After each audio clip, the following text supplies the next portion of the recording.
Joshua, take the word of God. Hallelujah. Hallelujah, hallelujah, hallelujah. യേശുവേ നന്ദി. ഹല്ലേലൂയ, ഹല്ലേലൂയ, ഹല്ലേലൂയ. ഹല്ലേലൂയ, ഹല്ലേലൂയ, ഹല്ലേലൂയ, ഹല്ലേലൂയ. ജോഷുവ 1:9 ശക്തനും ധീരനുമായിരിക്കണമെന്നും ഭയപ്പെടുകയോ പരിഭ്രമിക്കുകയോ ചെയ്യരുതെന്നും നിന്നോട് ഞാൻ കൽപ്പിച്ചിട്ടില്ലയോ? നിന്റെ ദൈവമായ കർത്താവ് നീ പോകുന്നിടത്തെല്ലാം നിന്നോട് കൂടെ ഉണ്ടായിരിക്കും.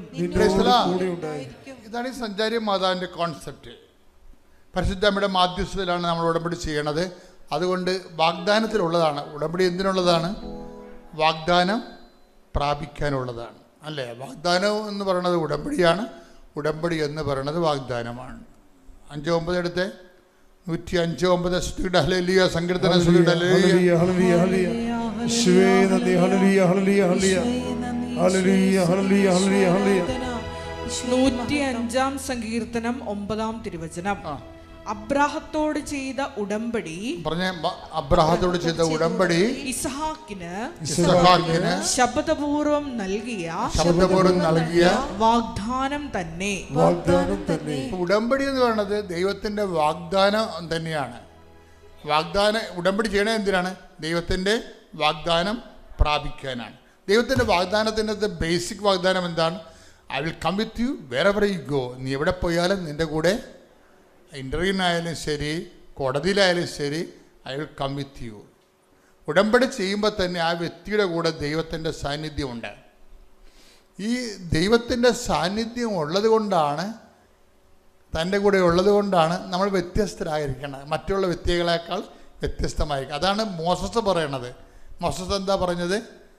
33:16 ഒന്നിന് വായിച്ച്. പുറപ്പാട് അങ്ങ് ഞങ്ങളുടെ കൂടെ പോരുകയാണെങ്കിൽ ഞങ്ങൾ ഭൂമുഖത്തുള്ള എല്ലാ മനുഷ്യരെക്കാൾ വ്യത്യസ്തരായിരിക്കും. ഇപ്പൊ ദൈവ സാന്നിധ്യം പിന്നെ നീണ്ട സാന്നിധ്യമായിട്ട് മാറുമ്പോഴാണ് ഈ സഞ്ചാര സാന്നിധ്യം വരണത്. ഉടമ്പടിയുടെ ഏറ്റവും ഫൂഡ്സ് എന്താണ്? സഞ്ചാര സാന്നിധ്യമാണ്. സാന്നിധ്യം തന്നെ നീണ്ടു വരും, കൂടെ വരും. അപ്പോഴാണ് സഞ്ചാര സാന്നിധ്യം വേണ്ടത്.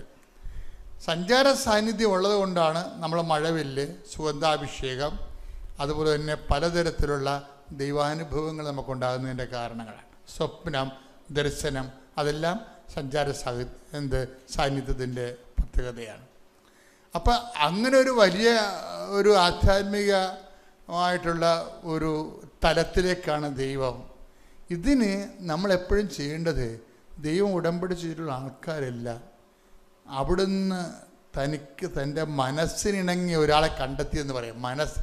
ഏറ്റവും വലിയ എൻ്റെ ഒരു ത്രെട്ടെന്ന് പറയണത് ദൈവത്തിൻ്റെ മനസ്സിന് ഇണങ്ങണ ഒരു വ്യക്തിയായിട്ട് നമ്മൾ എങ്ങനെയാണ് കൺവേർഷൻ സംഭവിക്കേണ്ടത്.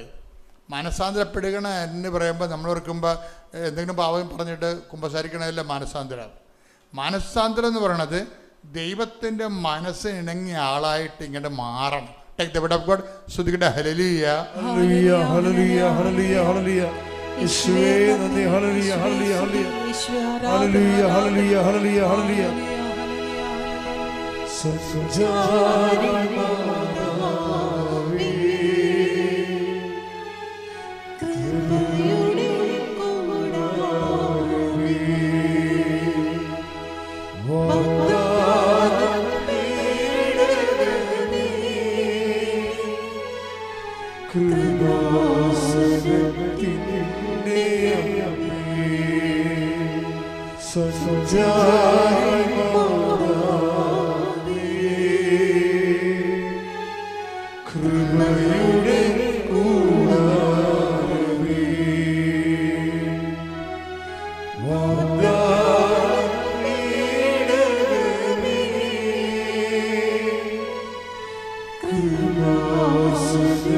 കൃപാസനത്തിൻ്റെ അമ്മേ. അപ്പോസ്തല പ്രവർത്തനങ്ങൾ 13:22. ജെസ്സയുടെ പുത്രനായ ദാവീദിൽ അപ്പോസ്തല പ്രവർത്തനം 13:22. ജെസ്സയുടെ പുത്രനായ ദാവീദിൽ പറഞ്ഞ ജെസ്സയുടെ പുത്രനായ ദാവീദിൽ എന്റെ ഹൃദയത്തിനിണങ്ങിയ ഒരു മനുഷ്യനെ ഞാൻ കണ്ടെത്തിയിരിക്കുന്നു. ഇതാണ് പ്രോബ്ലം. അയാൾ തോന്നിയവാസിയായി ഈ ദാവീദ് എന്ന് പറഞ്ഞെങ്കിൽ ദാവീദിന്റെ ബയോഡേറ്റ പറയേണ്ട ആവശ്യമില്ലല്ല. പക്ഷെ അയാള് ഈശോയുടെ മനസ്സിന് ഇണങ്ങിയ ആളാ. ഇതിന് ആധ്യാത്മികതയുടെ ഒരു ബേസിക്കാണ് ഈ സാധനം. നമ്മുടെ പ്രശ്നം നമ്മുടെ അവസ്ഥയല്ല, ദൈവത്തിൻ്റെ മനസ്സിന് ഇണങ്ങുക എന്നുള്ളതാണ്. അബദ്ധങ്ങൾ പുള്ളിയുടെ കയ്യിൽ നിന്ന് അബദ്ധം പറ്റി, അപ്പോഴും പുള്ളി കണ്ണീരണിഞ്ഞു നിന്നിട്ട് പറയണം അബദ്ധം പറ്റി, പക്ഷേ ഇതിൻ്റെ പേരിൽ നിൻ്റെ മുമ്പിൽ നിന്ന് തന്നെ തള്ളിക്കളയരുത്. കാര്യം നിൻ്റെ പരിപാവനെ എന്നിൽ നിന്ന് എടുത്ത് കളയരുത്. അപ്പം ആ പ്രാർത്ഥന മാത്രം മതിയല്ല ഒരു മനുഷ്യരാശി പ്രാർത്ഥനയുടെ ജീവിതം തുടങ്ങാൻ വേണ്ടി. ആ പറഞ്ഞ വാക്ക് ചങ്ക് പറഞ്ഞ് പറയണതാണ്. അത് തകർന്ന ഹൃദയം കർത്താവ് നിരസിക്കുകയില്ല. തകർന്നാണ് ഇരിക്കണത്. തകർന്നവൻ്റെ പ്രാർത്ഥനയാണത്. എന്താ പറയണത്? അബദ്ധം പറ്റി, പക്ഷെ അതിൻ്റെ പേരിൽ അങ്ങയുടെ തിരുസന്നിധി നിന്നെ തള്ളിക്കളയരുത്, നിൻ്റെ പരിപാവനെ എടുത്ത് കളയരുത്. കാര്യം അബദ്ധം പറ്റി, പക്ഷെ അതിനേക്കാൾ വലുതായി ഞാൻ കരുതണത് എൻ്റെ കർത്താവിൻ്റെ സാന്നിധ്യമാണ്. ഈ സാന്നിധ്യത്തിന് വേണ്ടി അനുദപിക്കുന്ന ഒരാളാണ് ദാവീദ്. അതാണ് നിൻ്റെ സന്നിധിയിൽ നിന്നെ തള്ളി. അപ്പം അനുതാപവും സാന്നിധ്യവും തമ്മിലാണ് കണക്റ്റഡ് ചെയ്തിരിക്കുന്നത്. For what we should repent for the presence of God. എന്തിനു നീ അനുദപിക്കണമെന്ന് ചോദിച്ചാൽ, എൻ്റെ ദൈവ പൈതലെ, ദൈവത്തിൻ്റെ സാന്നിധ്യത്തിന് വേണ്ടിയാണ് ഞാൻ അനുദപിക്കേണ്ടത്. ഈ സാന്നിധ്യം നൗ ആൻഡ് ദെൻ അല്ല, it's a continuous and frequent process. I will come with you wherever you go. നീ എവിടെ പോയാലും ഞാൻ നിൻ്റെ കൂടെ ഉണ്ടാകും. അങ്ങനെയാണെങ്കിൽ മോശസ് പറയും we will be A different people. എന്തോ ഒരു വലിയ വായിലാ പറയണത്. എങ്ങാനും ഞങ്ങളുടെ കൂടെ നീ അണമറിയാത്ത സാന്നിധ്യമാണെങ്കിൽ ഭൂമുഖത്തുള്ള എല്ലാ മനുഷ്യരെക്കാൾ ഞങ്ങൾ വ്യത്യസ്തരായിരിക്കുമെന്ന് കൈയടിച്ചിട്ട് ശ്രുതികട.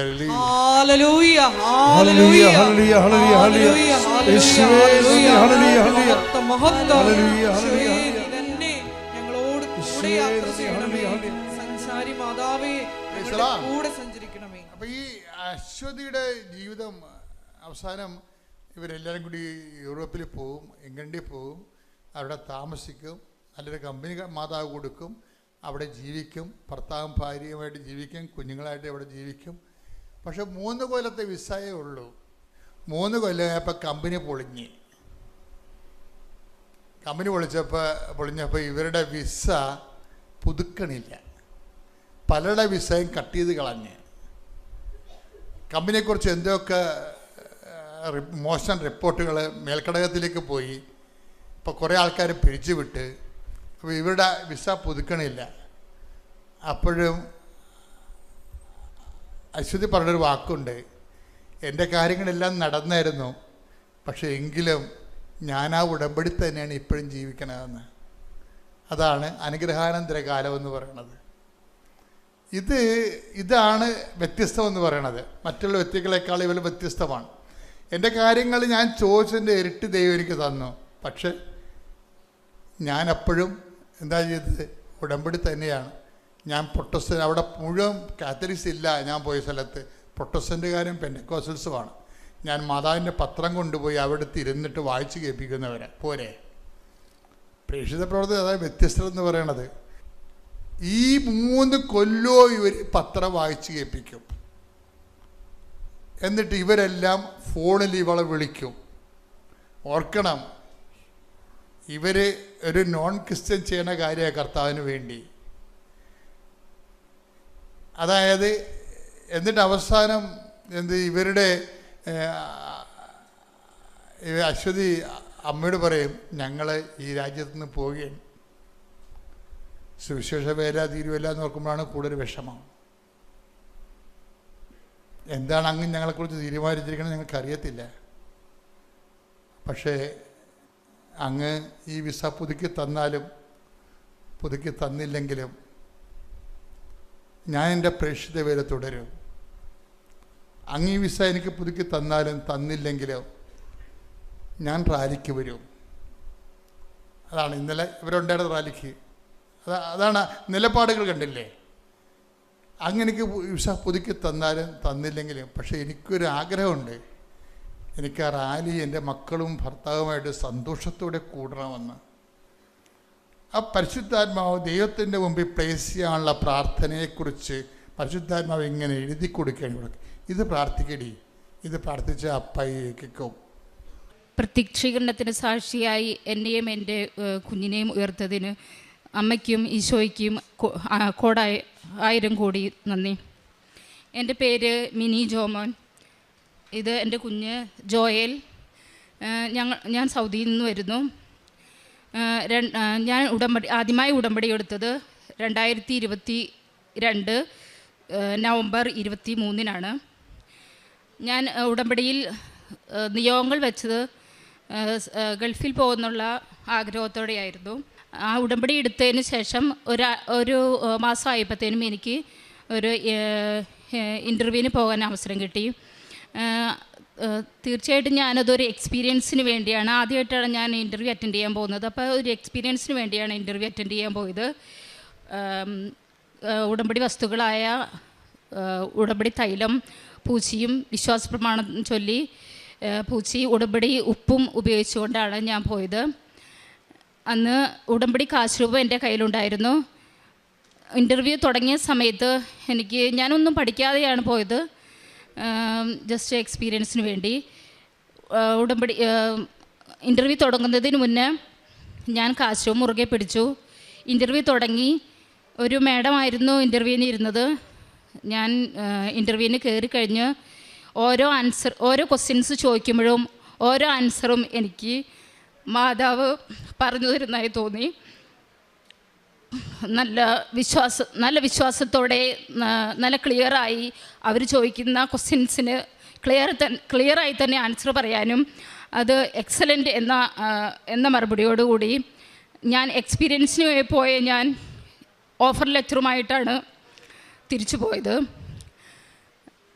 അത് കഴിഞ്ഞ് ഇൻ്റർവ്യൂ കഴിഞ്ഞ് 6 മാസം എടുത്തു ഞാൻ പോകാനായിട്ട്. പക്ഷേ ആ സമയത്തൊക്കെ ഒത്തിരി സ്ട്രഗിൾ ചെയ്തിരുന്നു. അതിനെല്ലാം തരണം ചെയ്തുകൊണ്ട് മാതാവ് ഓരോ തരത്തിലും എന്നെ മുന്നോട്ട് നയിച്ചുകൊണ്ടിരുന്നു. 6 മാസം കഴിഞ്ഞ് ഉടമ്പടി പുതുക്കിയിട്ടാണ് ഞാൻ പോയത്. ഉടമ്പടി പുതുക്കിയത് കഴിഞ്ഞ് പെട്ടെന്ന് തന്നെ എൻ്റെ വിസ വരികയും ടിക്കറ്റും പെട്ടെന്ന് തന്നെ ലഭിച്ചു. അതിന് അമ്മയ്ക്ക് നന്ദി പറയുന്നു. അത് കഴിഞ്ഞ് പ്രോമട്രി എക്സാം.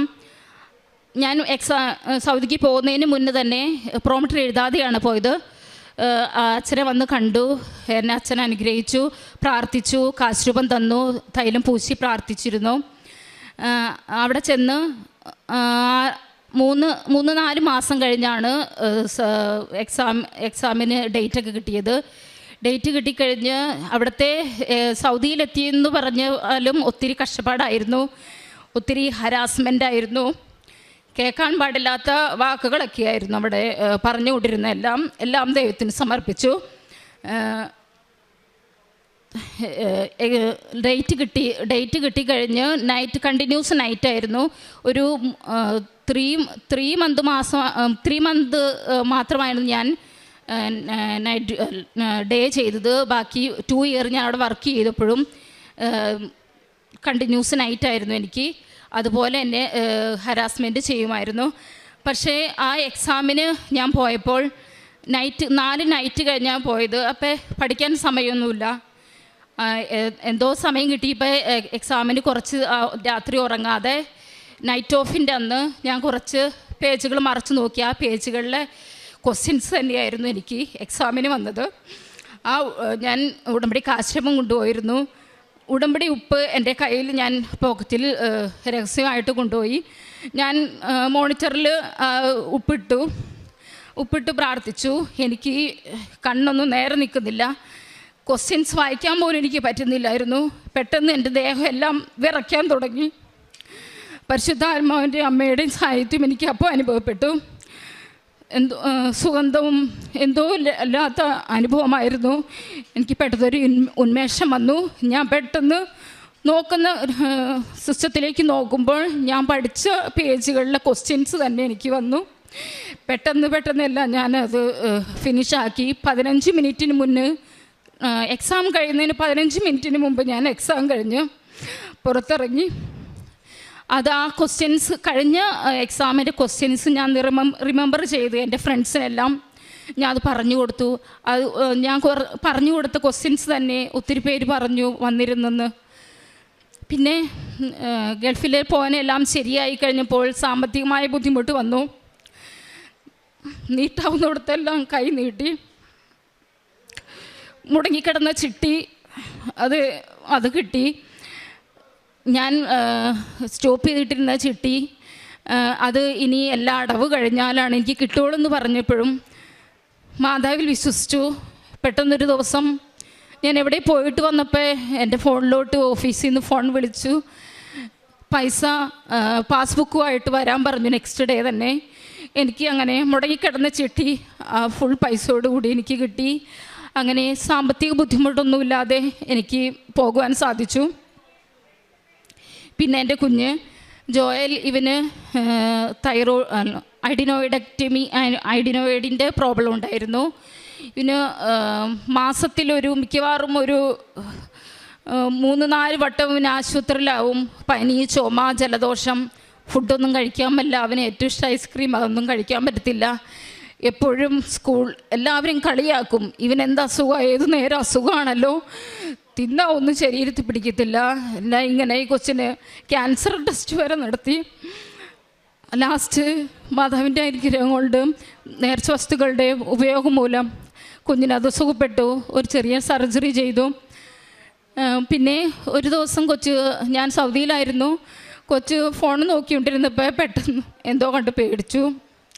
ഒരാഴ്ചയോളം ആരോടൊന്നും മിണ്ടാതെ കളിയും ചിരിയും ഒന്നുമില്ലാതെ പേടിച്ച് കരച്ചിൽ മാത്രമേ ഉണ്ടായിരുന്നുള്ളൂ. ഞാൻ സ്കൂളിൽ വിളിക്കുമ്പോഴും ട്യൂഷന് വിളിക്കുമ്പോഴും വീട്ടിൽ വിളിക്കുമ്പോഴും അതേ അവസ്ഥ തന്നെയായിരുന്നു. എൻ്റെ ഹസ്ബൻഡിന് വിശ്വാസമുണ്ടോ എന്ന് ചോദിച്ചാൽ അതേ വിശ്വാസമുണ്ട്. എന്നാൽ ഇവിടെ വരും, സാക്ഷ്യം പറയാനേ വിളിച്ചു വന്നൊന്നുമില്ല. എന്നാലും എന്നോട് ആ സമയത്ത് എൻ്റെ ഹസ്ബൻഡ് പറഞ്ഞു, നീ പ്രെയർ റിക്വസ്റ്റ് വിട്, പ്രാർത്ഥിക്കുക, കൃപാസനത്തിൽ വിളിച്ച് പ്രാർത്ഥിക്കാൻ പറഞ്ഞു. ഞാൻ പറഞ്ഞു, ഞാനെന്തിനാ പറയുന്നത്, ചേട്ടായിക്കൊന്ന് പറഞ്ഞുകൂടെ എന്ന് ചോദിച്ചു. അത് കഴിഞ്ഞ് ഞാനപ്പം തന്നെ പ്രെയർ റിക്വസ്റ്റ് ഇട്ടു. ഒരു 1 വീക്ക് കഴിഞ്ഞപ്പോഴത്തേനും കൊച്ച് ഓക്കെ ആയി. ഇപ്പം അവനാണ് ഇവിടെ നിൽക്കുന്നത്. പിന്നെ ഞാൻ സൗദിയിൽ ചെന്ന് 1 വർഷം കഴിഞ്ഞപ്പോൾ എൻ്റെ അമ്മ മരിച്ചു. എനിക്ക് ഇങ്ങോട്ട് പോരാൻ അവർ പറഞ്ഞത് ഇവിടുന്ന് പോയപ്പോൾ 1 വർഷം കഴിഞ്ഞ് ലീവ് കിട്ടുമെന്നാണ്. 2 വർഷം കഴിഞ്ഞാണ് ലീവ് കിട്ടുമെന്ന്. പിന്നെ 1 ഇയർ കഴിഞ്ഞ് പറഞ്ഞു. എൻ്റെ അമ്മ മരിച്ചു 3 ദിവസമായിട്ട് എനിക്ക് ഇങ്ങോട്ട് വരാൻ പറ്റത്തില്ലായിരുന്നു. എൻ്റെ ചേച്ചിമാരെല്ലാം 24-15 വർഷമായിട്ട് അവിടെയുണ്ട്. അവരെല്ലാവരും നാട്ടിലെത്തി. എനിക്ക് മാത്രം വരാൻ പറ്റുന്നില്ല. ആ മരിച്ചു കിടക്കുന്ന സമയത്ത് ഞാനിവിടെ ഡ്യൂട്ടി ചെയ്തുകൊണ്ടിരിക്കുമായിരുന്നു. ഞാൻ പറഞ്ഞു, ഇത്രയും ഹരാസ്മെൻ്റ് ഇടയ്ക്കും ഞാൻ നല്ലതായിട്ട് അവരോട് പറയുമെന്ന് വെച്ച് ഞാൻ ഫൈറ്റ് ചെയ്യുമായിരുന്നു. നമ്മൾ നന്നായി ഡ്യൂട്ടി ചെയ്യുന്നു, നമ്മളുടെ ഭാഗത്തു നിന്നൊന്നും കണ്ടുപിടിക്കാനില്ലെങ്കിൽ അവർക്ക് നമ്മളോട് ഫൈറ്റ് ചെയ്യുന്നതിന് കാര്യമില്ലല്ലോ. എന്നിട്ട് ഒരു ദിവസം ഞാനിവിടെ പ്രെയർ റിക്വസ്റ്റ് ഇട്ട് പ്രാർത്ഥിച്ചു, നന്നായി തന്നെ പ്രാർത്ഥിച്ചു. ഒരു ദിവസം ഓഗസ്റ്റ് അമ്മ മരിച്ചതിന് ശേഷം 3ാമത്തെ ദിവസം ഞാൻ ഡ്യൂട്ടി ചെയ്യുവാണ്. ചൊവ്വാഴ്ച, ഒരു ഓഗസ്റ്റ് ചൊവ്വാഴ്ച ഞാനിവിടെ നാട്ടിലെത്തി. അതിനും അമ്മയ്ക്ക് 1000 നന്ദി പറയുന്നു. എൻ്റെ ആത്മീയ ജീവിതത്തിൽ ഞാനിവിടെ നിന്ന് ഉടമ്പടി എടുത്തുകൊണ്ട് പോയപ്പോൾ ഞാൻ വിചാരിച്ചു, ദൈവമേ, സൗദിയിൽ കുർബാനയൊന്നും കാണാൻ പറ്റത്തില്ലല്ലോ, എന്ത് ചെയ്യും. പക്ഷേ എല്ലാ സാറ്റർഡേയും യൂത്തിൻ്റെ ആഭിമുഖ്യത്തിൽ അവിടെ കുർബാനയുണ്ടായിരുന്നു. അതിലെനിക്ക് സംബന്ധിക്കാനും 2 ആഴ്ച അല്ലെങ്കിൽ 1 മാസത്തിൽ ഒരിക്കൽ എനിക്ക് കുമ്പസാരിക്കാനും ആരാധനകളും യൂത്തിന് വേണ്ട ക്ലാസ്സുകളും എല്ലാം അറ്റൻഡ് ചെയ്യാനും ആത്മീയമായ രീതിയിൽ നന്നായി തന്നെ മുന്നോട്ട് പോകാൻ എനിക്ക് സാധിച്ചു. അതുപോലെ ഏർലി മോർണിംഗ് എനിക്ക് പ്രാർത്ഥിക്കാൻ 2:30 3 മണി, ഇവിടുത്തെ 5:30 എന്ന് പറയുമ്പോൾ അവിടെ 3:30 ആയിരിക്കും. അതിനു മുന്നേ ഞാൻ എഴുന്നേറ്റ് കൊന്ത ചെല്ലാനും അല്ലെങ്കിൽ കുരിശിൻ്റെ വഴി ചൊല്ലാനും മരിച്ചവർക്ക് വേണ്ടി പ്രാർത്ഥിക്കാനും എല്ലാത്തിനും ഞാൻ എഴുന്നേറ്റില്ലെങ്കിൽ എന്നെ മിനി അല്ലെങ്കിൽ ആഭ, യേശുവ അങ്ങനെ ഓരോ സൗണ്ടുകൾ എന്നെ വിളിച്ചെഴുന്നേൽപ്പിക്കും. അല്ലെങ്കിൽ സുഗന്ധം, പിന്നെ മെഴുകുതിരി വെച്ച് ഉടമ്പടി പ്രാർത്ഥന ചെല്ലുന്ന സമയത്ത് പല പല രൂപത്തിൽ, ഒന്നെങ്കിൽ മാതാവ് അല്ലെങ്കിൽ പൂവായിട്ടും ഒത്തിരി ഞാനിങ്ങനെ കൃപാസനത്തിൻ്റെ ഗ്രൂപ്പിൽ ഞാനത് ഷെയർ ചെയ്തിട്ടുണ്ട്. പല പല രൂപങ്ങളായിട്ടും അതിൽ തെളിഞ്ഞു വന്നിട്ടുണ്ട്. അതിനെല്ലാം എൻ്റെ അമ്മയ്ക്ക് ആയിരം നന്ദി പറയുന്നു. പ്രേക്ഷിത പ്രവർത്തനം എന്ന് പറയുമ്പോൾ ഞാൻ ഇവിടുന്ന് പോകുമ്പോൾ ഉടമ്പടി കാശ് രൂപം പത്രം ഞാൻ മേടിച്ച് കൊണ്ടുപോയിരുന്നു. ഞാൻ ഉടമ്പടി കാശ് രൂപം വിശ്വാസ പ്രമാണം ചൊല്ലി കൊടുത്തിരുന്ന എൻ്റെ ഫ്രണ്ട്സിനോ അല്ലെങ്കിൽ അറിയാവുന്ന ഒത്തിരി കഷ്ടപ്പെടുന്നവർക്കോ വിഷമിക്കുന്നവരോ, ഞാൻ പറഞ്ഞില്ല ഹാരാസ്മെൻറ്റ് സ്ട്രഗിൾ ചെയ്യുന്ന എൻ്റെ ഫ്രണ്ട്സിനും പിള്ളേരൊക്കെ കൊടുക്കുമ്പോൾ ഒത്തിരി അത്ഭുതങ്ങൾ ഞാനെൻ്റെ കണ്ണുകൊണ്ട് കണ്ടു. അവർ വന്ന് പറയും എന്തോ ഭയങ്കര അത്ഭുതമുണ്ട്. ഞാനപ്പോൾ ഇങ്ങനെ കൃപാസനത്തെക്കുറിച്ച് പറയും. വന്ന് ഉടമ്പടി എടുക്കണം എന്ന് പറയും. ഉടമ്പടി പുതുക്കാത്ത പിള്ളേരുണ്ട്, അവരോട് വന്ന് ഉടമ്പടി പുതുക്കണമെന്ന് പറയും. പിന്നെ പത്രം പള്ളിയിൽ പോകുമ്പോൾ പള്ളിയിൽ ഞാൻ എല്ലാവർക്കും കൊടുക്കാറുണ്ട്. ഇവിടെ വരുമ്പോൾ, നാട്ടിൽ വരുമ്പോൾ കുഞ്ഞിനെയും കൂട്ടി ഞാൻ കുഞ്ഞും കൂടിയാണ് പത്രം കൂടി കൊണ്ട് കൊടുക്കുന്നത്. പിന്നെ ഫുഡ് അങ്ങനെ ഞാൻ വാങ്ങിച്ച് ഞാനും കുഞ്ഞും കൂടി കൊടുക്കും. പാവപ്പെട്ട എവിടെയാണോ വയ്യാതെ കിടക്കുന്നത് അവർക്ക്. പിന്നെ രോഗികളെ കാണാൻ പോകാറുണ്ട്, ഹോസ്പിറ്റലിൽ, ഓട്ടോ സ്റ്റാൻഡിൽ, അവിടെയൊക്കെ പത്രം കൊടുക്കും. പിന്നെ എവിടെ ഞാൻ പുറത്തിറങ്ങിയാലും മരുന്ന് മേടിക്കാൻ പൈസ തരുമോ എന്നൊക്കെ ഇങ്ങോട്ട് ചോദിച്ചു വരും. ഞാൻ ആദ്യമൊക്കെ പേടിക്കും, അയ്യോ ഞാൻ എവിടെ കൊണ്ടുവന്ന് കൊടുക്കും, ഹോസ്പിറ്റലിൽ തന്നെ ഒന്നും പോകാൻ പറ്റില്ല, എവിടെ എങ്ങനെ കൊടുക്കും. പക്ഷേ എന്നോട് ഇങ്ങോട്ട് ചോദിച്ചു വരും, ഫുഡ് മേടിച്ച് തരുമോ, മെഡിസിൻ മേടിക്കാൻ പൈസ തരുമോ. അങ്ങനെ ഒത്തിരി കാര്യങ്ങൾ ചെയ്യാൻ പറ്റി. എന്നെ ഈ അൾത്താരയിൽ അമ്മയുടെ കൂടെ പ്രത്യേക ക്ഷീണത്തിൻ്റെ സാക്ഷിയായി നിർത്തിയതിന് അമ്മയ്ക്കും ഈശോയ്ക്കും കോടി നന്ദി. ആമേൻ. ഇനിയും ഈ അൾത്താരയിൽ ഒരിക്കൽ കൂടി എൻ്റെ ഹസ്ബൻഡിൻ്റെ കൂടെ കൊണ്ടുവരുന്നതിന് അമ്മ അനുഗ്രഹിക്കണമേ. ആദ്യമായി തന്നെ ഈ അൾത്താരയിൽ വന്ന് സാക്ഷ്യം പറയാൻ അനുഗ്രഹം നൽകിയ അമ്മ മാതാവിന് 1000 നന്ദി. എൻ്റെ പേര് അലീന. ഞാൻ കണ്ണൂർ ഇരിട്ടി വെളിമാനം ഇടവകയിൽ നിന്ന് വരുന്നു. ഞാനൊരു നഴ്സിംഗ് വിദ്യാർത്ഥിയായിരുന്നു. ഞാൻ ആദ്യമായി ഉടമ്പടി എടുത്തത് 2023 ജൂലൈയിലായിരുന്നു. ഞാൻ ഉടമ്പടി എടുക്കാനുണ്ടായ സാക്ഷ്യം എന്താണെന്ന് വെച്ചാൽ, ഞാൻ ഫസ്റ്റ് ഇയർ നഴ്സിംഗ് പഠിച്ചുകൊണ്ടിരുന്നപ്പോൾ യൂണിവേഴ്സിറ്റി എക്സാമിന് ഞാൻ 5 വിഷയത്തിന് ഫെയിലായി. അത് ഒരിക്കലും പ്രതീക്ഷിക്കാത്ത ഒരു തോൽവിയായിരുന്നു. കാരണം ഞാൻ ഒരുപാട് കഷ്ടപ്പെട്ട് പഠിച്ചായിരുന്നു. പക്ഷേ എന്തുകൊണ്ടാണ് തോറ്റുപോയതെന്ന് എനിക്കൊന്നും അറിയില്ലായിരുന്നു. അങ്ങനെ ആ വിഷമ സാഹചര്യത്തിലായിരുന്നു ഞാൻ യൂട്യൂബിൽ കൃപാസനത്തിൻ്റെ കുറേ സുവിശേഷ സാക്ഷ്യങ്ങൾ കേട്ടിരുന്നു.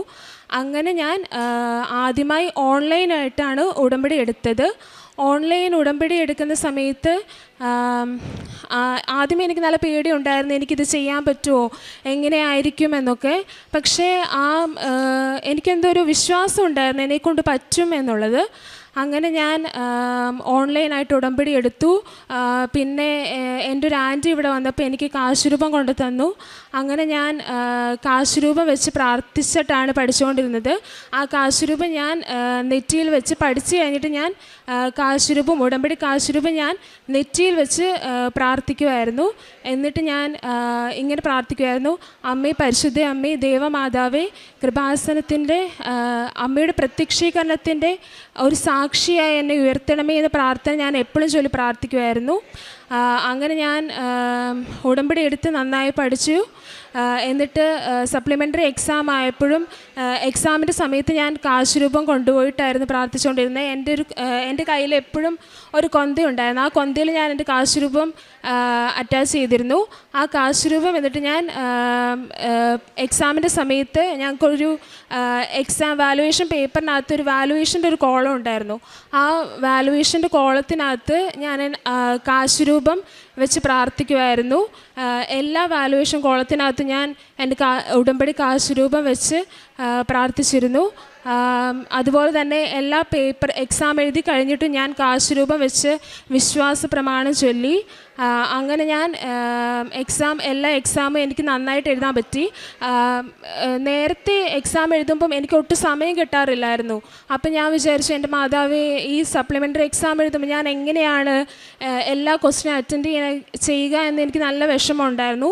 പക്ഷേ ഈ ഉടമ്പടി കാശുരൂപം പിടിച്ച് പ്രാർത്ഥിച്ചുകൊണ്ടിരിക്കുമ്പോൾ ഒക്കെ ആ സമയത്തൊക്കെ പകുതിയും ആൻസറൊന്നും എനിക്ക് അറിയില്ലായിരിക്കും. പക്ഷെ എവിടുന്നോ വന്ന് ആരോ എൻ്റെ ചെവിയിൽ പറഞ്ഞു തരുന്ന പോലെ ഞാൻ പെട്ടെന്ന്, എനിക്കറിയില്ല എങ്ങനെ ഞാൻ എക്സാം എഴുതിയെന്ന്, ഭയങ്കര ഫാസ്റ്റായിട്ട് എനിക്ക് സപ്ലിമെൻ്ററി എക്സാം എഴുതാൻ പറ്റി. അങ്ങനെ ഞാൻ സപ്ലിമെൻ്ററി എക്സാമിന് ഫസ്റ്റ് ക്ലാസ്സോടെയായിരുന്നു ഞാൻ പാസ്സായത് സപ്ലിമെൻ്ററി എക്സാം. അതുപോലെ തന്നെ എൻ്റെ ആദ്യത്തെ ഇവിടെ വന്ന്, അത് കഴിഞ്ഞ് ജൂലൈയിൽ വന്ന് ഉടമ്പടി എടുത്തു. അന്ന് ജൂലൈ വന്ന് ഞാൻ ഉടമ്പടി എടുത്തപ്പോൾ എൻ്റെ ഫസ്റ്റ് നിയോഗം എന്ന് പറയുന്നത് എല്ലാ വർഷത്തെ എക്സാമിനും എനിക്ക് പാസ്സാകണം എന്നായിരുന്നു. അതുപോലെ തന്നെ ഞാൻ കഴിഞ്ഞ വർഷം എല്ലാ ഫോർത്ത് ഇയർ വരെയുള്ള എല്ലാ എക്സാമിനും ഞാൻ ഫസ്റ്റ് ക്ലാസ്സോടെ തന്നെ പാസ്സായി. എനിക്കറിയില്ല, അത് എക്സാം എല്ലാം നല്ല ബുദ്ധിമുട്ടൊക്കെ ആയിരുന്നു. പക്ഷേ എനിക്കറിയില്ല, എല്ലാ വിഷയത്തിനും ഞാൻ നല്ല മാർക്കോട് തന്നെ പാസ്സായിട്ടുണ്ടായിരുന്നു. അതുപോലെ തന്നെ എൻ്റെ ബാച്ചിലാണെങ്കിൽ എല്ലാ വർഷവും ആരെങ്കിലുമൊക്കെ ഫെയിൽ ആകുമായിരുന്നു. ഒരിക്കലും 100% വിജയം ഒരിക്കലും ഉണ്ടായിട്ടില്ലായിരുന്നു. അപ്പം ഞാൻ എക്സാം എഴുതുന്നതിന് മുമ്പ് ഞങ്ങളിവിടെ വന്ന് പ്രാർത്ഥിക്കാറുണ്ടായിരുന്നു. അപ്പോൾ കഴിഞ്ഞ വർഷം ഫോർത്ത് ഇയറിൽ ഞാനും എൻ്റെ ഒരു ഫ്രണ്ടും കൂടെ ഇവിടെ വന്ന് പ്രാർത്ഥിച്ചപ്പം ഞങ്ങൾ പ്രാർത്ഥിച്ചത്, എൻ്റെ അമ്മ ഈ ലാസ്റ്റ് ഇയറിലെങ്കിലും ഞങ്ങളെല്ലാവരും ഒന്ന് പാസ്സാക്കണമെന്നായിരുന്നു. അതുപോലെ തന്നെ കഴിഞ്ഞ വർഷം ലാസ്റ്റ് ഇയറിൽ ഞങ്ങൾ 100% എല്ലാവരും പാസ്സായി, ഒരാൾ പോലും ഫെയിലായില്ലായിരുന്നു. ഇങ്ങനെ ഇവിടെ വന്ന അൾത്താരയിൽ സാക്ഷ്യം പറയാൻ അവസരം നൽകിയ അമ്മ മാതാവിന് 1000 നന്ദി. പിന്നെ എൻ്റെ രണ്ടാമത്തെ സാക്ഷ്യം എന്ന് പറയുന്നത്, ഞങ്ങൾക്ക് കുറേ നാളായിട്ട് ഞങ്ങൾ കിണർ കുത്തിയിട്ടില്ലായിരുന്നു. അപ്പം ഞങ്ങൾ വേറൊരു വീട്ടിൽ നിന്നാണ് വെള്ളം എടുത്തുകൊണ്ടിരുന്നത്. ഈ 2 വർഷം മുൻപ് ഞങ്ങൾ കിണർ കുത്തിയായിരുന്നു. പക്ഷേ ഞങ്ങൾക്ക് വെള്ളം കിട്ടിയില്ലായിരുന്നു. അടി പാറയായതുകൊണ്ട് ഞങ്ങൾക്ക് വെള്ളം കിട്ടിയില്ല. അപ്പം ഞാനും എൻ്റെ അമ്മയും കൂടി ഉടമ്പടി ഉപ്പ് കൊണ്ടുപോയിട്ട് അവിടെ ഇട്ട് ഞങ്ങൾ പ്രാർത്ഥിച്ചായിരുന്നു. വിശ്വാസ പ്രമാണം ചൊല്ലി പ്രാർത്ഥിച്ചു. പിറ്റേ ദിവസം തന്നെ ഞങ്ങൾക്ക് വെള്ളം കണ്ടു. അതിനും അമ്മ മാതാവിന് 1000 നന്ദി.